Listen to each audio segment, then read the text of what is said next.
Des moments avec Dieu avaient un temps de réflexion pour chaque jour.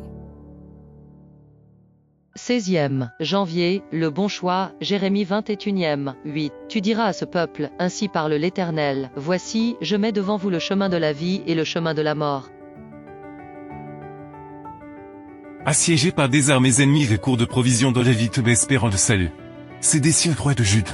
Envoyez chercher le prophète de Dieu pour qu'il le consulte sur l'avenir de ces nations. Cependant, les réponses de Dieu n'étaient pas celles que vous voulez entendre. Il n'y aurait pas de miracle de délivrance, il n'y aurait pas de puissance protectrice pour défendre les villes méchantes. S'ils voulaient conserver leur vie, ils devraient se rendre aux ennemis. Rendre aux ennemis, être esclaves de les serviteurs pays attribués. Voir sa liberté brisée pour dépendre de nations étrangères, cela montre que les décisions pour le bien-être de Lévi ne sont pas toujours les plus belles. Elles impliquent généralement des sacrifices que leur couple a à l'encontre d'eux. Nombreuses attentes que nous avons. Mais quelles sont les meilleures décisions que nous puissions prendre, loin de s'humilier devant Dieu? Il rejetait des responsabilités des malheurs sur le serviteur de l'Éternel et n'a pas choisi le seul moyen dont il disposait pour préserver sa vie. Il fut capturé avec sa famille.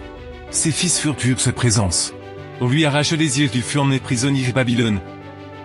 Nous avons le choix entre la vie et la mort, mais pour la vie, le chemin est étroit, avec des hauteurs et des pentes. Pour la mort, le chemin est large, avec des plaines attrayantes où l'on peut faire des pas l'un après l'autre, sans regarder ce qui se trouve au bout du chemin. Le chemin le plus choisi est le chemin de la mort, des religions attrayantes qui prétendent aimer Dieu, mais qui rejettent ses commandements, qui prétendent ressentir l'amour de Dieu dans leur vie, qui se soucient plus de leurs sentiments que de leur obéissance, et qui rendent la voie chrétienne attrayante en rejetant ce que Dieu attend réellement de son peuple.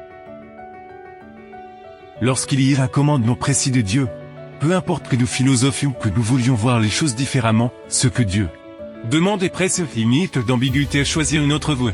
Dieu ne fait pas d'image sanctifiée, ça n'est pas d'autres dieux te voler. Ne t'y commettez pas d'adultère, etc. Il ne nous laisse pas la possibilité de penser que nous pouvons atténuer ces commandements explicites, lorsque le bien-être de notre vie dépend de l'obéissance à ces commandements. Même si cela semble dépasser nos attentes, il vaut mieux obéir car Dieu ne nous commande pas de faire quelque chose qui nous ferait du mal, ce que Dieu dit pour le bien-être de son peuple. Il y a beaucoup de personnes soi-disant sanctifiées qui aident Satan dans son travail. Elles parlent beaucoup de sentiments et d'amour pour Dieu. Mais Dieu ne reconnaît pas leur amour, car c'est une tromperie de l'ennemi. Dieu a donné la lumière à ces gens, mais ils ont refusé de l'accepter. Ils recevront la récompense de la désobéissance quand le père du mensonge la recevra. Nous ne pouvons pas parler de sainteté si nous n'avons pas commencé à garder les commandements du Seigneur. Ces commandements sont la norme par laquelle nous mesurons notre sainteté. Quelle autre norme y a-t-il pour mesurer notre conduite? Il n'y en a plus. Seule loi de Dieu est de valeur des matières, c'est pourquoi il ne faut jamais croire qu'elle été annulée, qu'elle ait perdu ses valeurs. Dieu continue d'exiger le respect de ses commandements comme il les fait dans le passé. C'est pourquoi pour choisir le chemin de l'éveil, nous devons emprunter le chemin du respect de ses commandements. Amen. Merci pour écouter cet audio.